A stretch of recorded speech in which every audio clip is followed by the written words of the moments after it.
रे गोरकी आवे रंग डालवाले रे छौड़ी आवे रंग डालवाले डाले में रंग तोरा चोली में रे छौड़ी आवे रंग लगावाले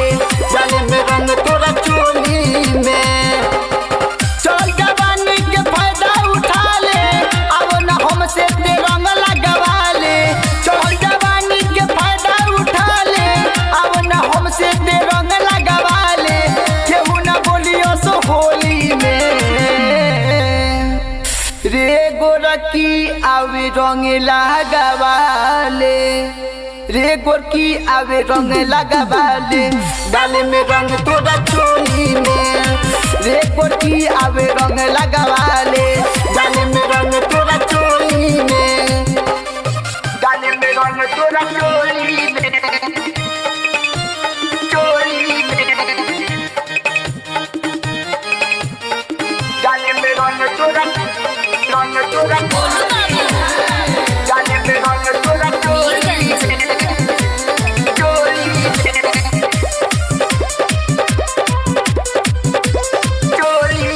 देखी चढ़ल बा जवानी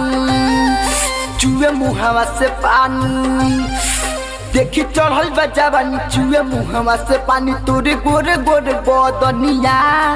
जल्दी चलो हेने रानी नहीं होई परेशानी इहे उपाय बाटे रनिया देख न पाई सुन के उरे गोरकी डाले में जादे रंग ना हम थोरकी देख न पाई सुन के उरे गोरकी डाले में रंग जादे ना हम थोरकी बाटे ना नाचा तोरा बोली में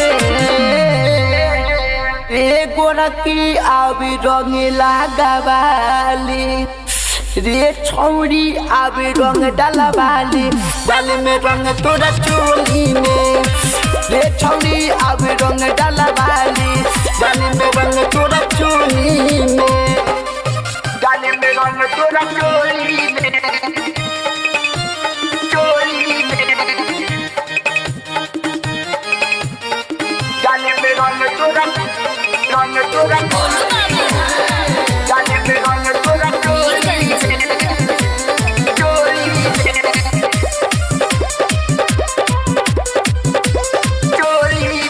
रंग तनिए सा घोरे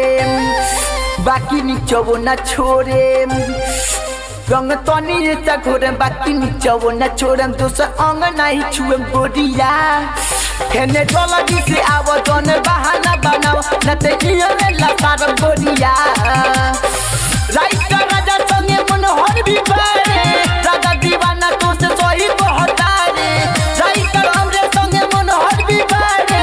राजा दीवाना तो से सही कहता रे चल ना हमरा कॉलोनी में